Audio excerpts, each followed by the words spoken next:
முடிந்த நாடாளுமன்ற தேர்தலில் நாம் தமிழர் கட்சி ஒருங்கிணைப்பாளர் சீமான் அவர்கள் கிட்டத்தட்ட 8% அதிகமான வாக்குகளை பெற்று தற்பொழுது மிகப்பெரிய வெற்றியை பெற்றுள்ளார் என்றுதான் கூற வேண்டும். இது நாம் தமிழர் கட்சி தொண்டர்களிடையே மிகப்பெரிய வரவேற்பையும் பெற்றிருக்கிறது. பல தலைவர்களும் பல நடிகர்களும் நாம் தமிழர் கட்சியை புகழ்ந்து வரும் செய்திகளை நாம் பார்த்து கொண்டுதான் வருகிறோம்.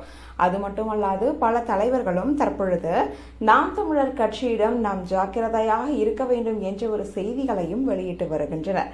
குறிப்பாக காங்கிரஸ் கட்சியின் சிதம்பரம் அவர்கள் நாம் தமிழர் கட்சியினரிடம் நாம் எச்சரிக்கையாக இருக்க வேண்டும் என்று தனது கட்சி தொண்டர்களுக்கு அறிவுறுத்தியுள்ளார். இந்த ஒரு செய்தி தற்பொழுது சமூக வலைதளங்களில் மிக வேகமாக பரவி வருகிறது. அதாவது மக்களவை தேர்தலில் நாம் தமிழர் கட்சிக்கு அதிக வாக்குகள் கிடைத்திருப்பதால் அந்த கட்சியினரிடம் எச்சரிக்கையாக இருக்க வேண்டும் என முன்னாள் மத்திய அமைச்சர் சிதம்பரம் தெரிவித்துள்ளார். அதாவது சிவகங்கை மாவட்டத்தில் ஒரு கூட்டத்தில் பேசிய சிதம்பரம் இவ்வாறு தெரிவித்துள்ளார். இந்த ஒரு செய்தி தற்பொழுது மிக பெரியதாக பார்க்கப்பட்டு வருகிறது. அதே நேரம் DH என்ற ஆங்கில நாளிதழில் தற்பொழுது ஒரு செய்தியும் வெளியிடப்பட்டிருக்கிறது. இந்த ஒரு செய்தி மிக பெரியதாக பார்க்கப்படுகிறது.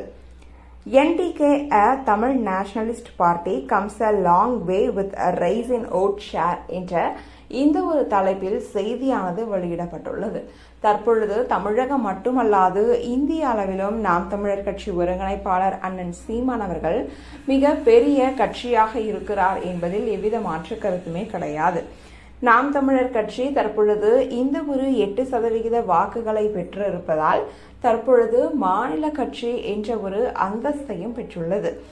இந்த ஒரு கட்சி விக்கிரவாண்டி தொகுதியில் தனியாகவும் போட்டியிடுகிறது என்பதை ஏற்கனவே அறிவித்து விட்டார்கள்.